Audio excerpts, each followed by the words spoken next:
Well, I would say Benavidez, but he's too, you know, that weight class is too high for him. So, you know, where he's at now is great.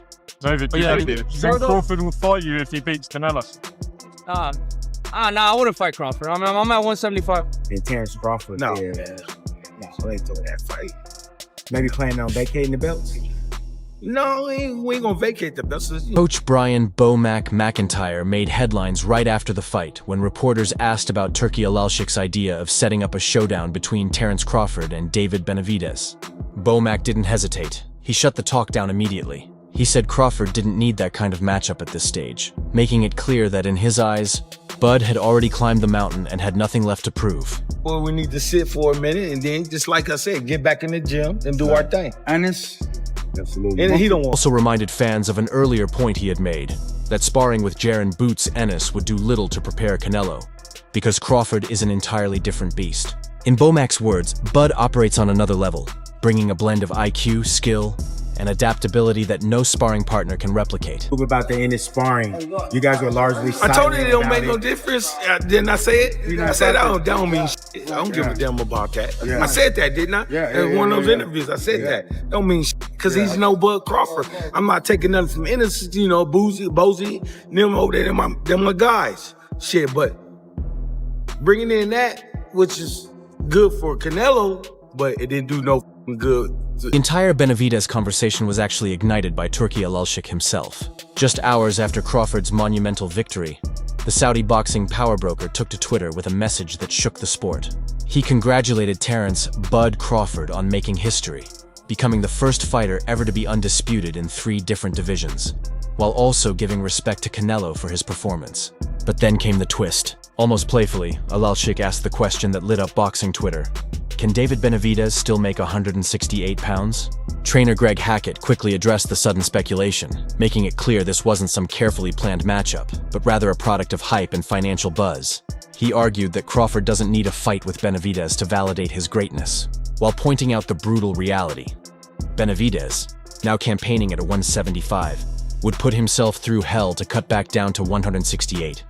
In Hackett's eyes, the chatter was more about headlines than legacy. Try to test his limits, and he think the money is going to keep getting him out there.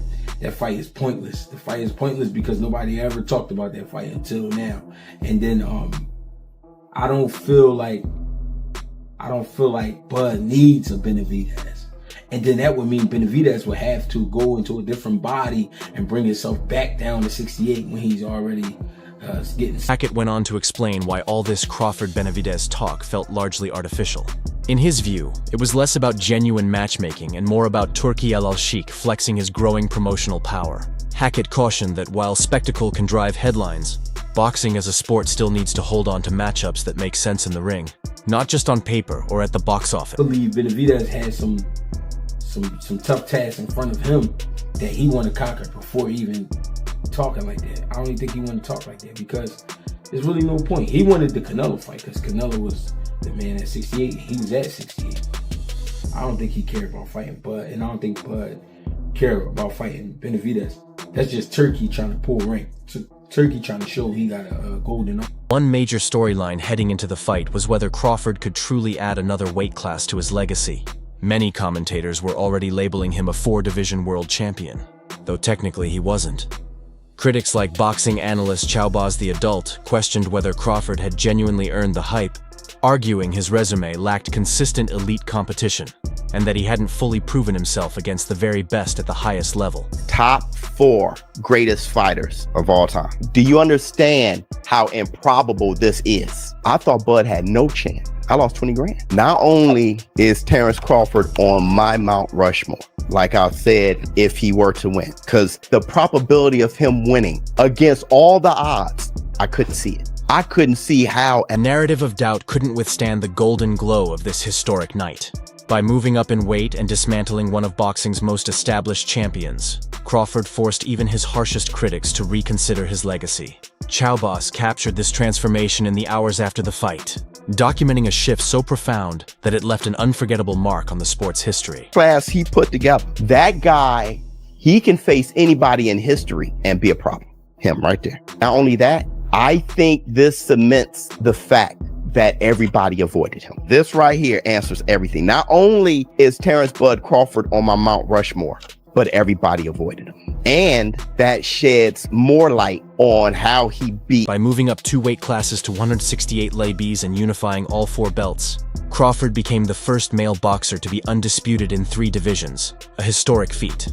While the 4-division undisputed label was inaccurate, his achievement stood unmatched. After the loss, Canelo surprised many by praising Crawford, even calling him the superior fighter. Compare and contrast the fight between yourself and Floyd Mayweather Jr. and tonight's bout with Terence Bud Crawford, if you can. No, I think Crawford is way better than Floyd Mayweather. In the Crawford vs. Canelo fight, veteran journalist Dan Rafael noted that while Canelo took the early rounds, he was most impressed by how Crawford seized control down the stretch. Interview 9, Dan Rafael, in his response, expanded on Crawford's victory by emphasizing its deep historical significance. He explained that this wasn't just another fight for Crawford, but the culmination of a lifelong dream and relentless struggle to make it a reality. Rafael pointed out that Crawford rarely had the opportunity to face opponents naturally bigger than him, as many had long dismissed the idea of a fight between him and someone like Canelo as unrealistic. This made the win all the more monumental, a testament to Crawford's determination and greatness. He did a great job. I thought it was close. I had Canelo ahead in the early going, but I thought Crawford did an amazing job closing that fight down in the last few rounds, where he really started to back the supposed bigger guy up, although for me, they looked about the same size. John Zittel, a respected boxing writer and ringside analyst, reflected on how Terence Crawford's reputation skyrocketed after his win over Canelo Alvarez. Zittel admitted that while he had recognized Crawford's elite abilities since 2017, enough to call him the best pound-for-pound fighter, he had never placed him among the absolute legends of boxing. Crawford's victory, however, forced him to reconsider that stance, as it firmly elevated Bud into the rarefied air of the sport's all-time greats. A lot of history. He dreamt this fight. He willed it to happen. A lot of people, not me, but a lot of people laughed at him, said, forget about it, no chance against a bigger guy like that. To Canelo, because everybody who has ever read me, followed me, listened to me knows I love Canelo. I think he's one of the greats of all time. I think you can make a really good argument that he's the greatest Mexican of all time, even more than Chavez. That said, he is in decline. He's been in decline for the last few years. He hasn't been what we've seen him at his best since he beat Caleb Plant, that Caleb Plant, Billy Joe Sanders time frame. And, even though he's winning fights, the knockouts haven't happened. He's gotten tired in the later part of the fights. And it's just common, it's the oldest saying in boxing, father time. Zittel went on to break down the technical side of Crawford's performance against Canelo. He noted that Crawford absorbed the power with surprising ease and showed punch resistance not usually expected at that weight. According to Zittel, Canelo began losing his rhythm once Crawford established his jab in the 3rd and 4th rounds, using it to take control and gradually master the fight. Crawford, #1 pound for pound back in 2017. I always acknowledged him as the best counterpuncher in the game, one of the great counterpunchers. But I didn't see him as Sugar Ray Leonard, Floyd Mayweather, Muhammad Ali, Sugar Ray Robinson. I didn't see him as that. I saw him as the tier of greats right below that. Oscar, Shane, Mike McCallum, guys like that. And it turns out, no, he's with the best. By fight night, it was clear Canelo Alvarez aimed to use his size, power, and experience to his advantage. Yet after losing to Terence Crawford, he showed humility, posting on Instagram that he was proud of his career, grateful to his team, fans, and especially his wife Fernanda for always standing by him. Meanwhile, Crawford, fresh off his historic win, made headlines at a press conference when he flipped off a reporter who had long criticized him. An act of defiance against the media narrative that had trailed him for years. On Crawford, I know Crawford felt it, but he had good punch resistance. He came up in weight beautifully. And then as time went on, his jab and his length, around that 3rd and 4th round, really started to give Canelo fits.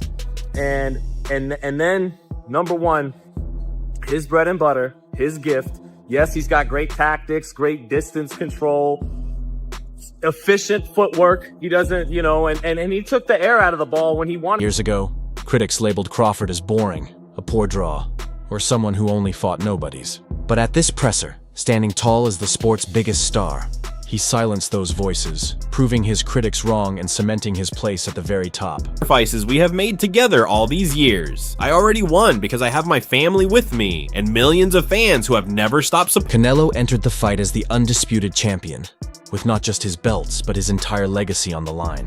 A loss meant walking away without the status that had defined his career. And that's exactly what happened. Crawford won a unanimous decision, becoming the undisputed super middleweight champion and stripping Canelo of all his belts. Reacting to the historic result, Australian cruiserweight world champion Jai Opetaia praised Crawford, saying he clearly deserved the win and that the decision left no doubt. Finally, thanks to Fernanda, my wife, for her patience and not letting go of my hand during this whole process. Viva Mexico, you mother... Opetaia went on to reflect on Crawford's growing legacy, saying that even though the victory was fresh, the Nebraska star had already cemented his place among boxing's all-time greats. He emphasized that Crawford is now universally respected across the boxing world, with his name firmly etched into the sport's history. Became a 3-time undisputed champion, the first ever in the 2, 3, or 4 belt era, and you became the second undisputed champion in 3 weight classes when there was only one champion back in 1938 with Henry Armstrong. That's a lot of stuff. You hear that? You hear that? Lennox Lewis reacted to Crawford versus Canelo by praising the fight, but admitting disappointment in Alvarez's performance. He expected more volume and urgency from Canelo, noting that clean body shots did show his power but weren't enough. Lewis added that slick movers like Crawford have historically troubled Alvarez, and this fight was no exception. And all of it all goes hand in hand. Can you describe what it all means to you to have, you just made like a whole resume of stuff tonight. It means a lot to me because, you know, anybody can be a nobody, like I said, you know, and that's all they say I've been fighting is nobodies. So what can they... Lennox Lewis reflected on Canelo Alvarez's loss to Terence Crawford, saying Canelo fought in his usual style, but it wasn't enough this time. He explained that Crawford's speed, sharp reflexes, and tight defense prevented Canelo from landing clean shots or ever taking control of the fight.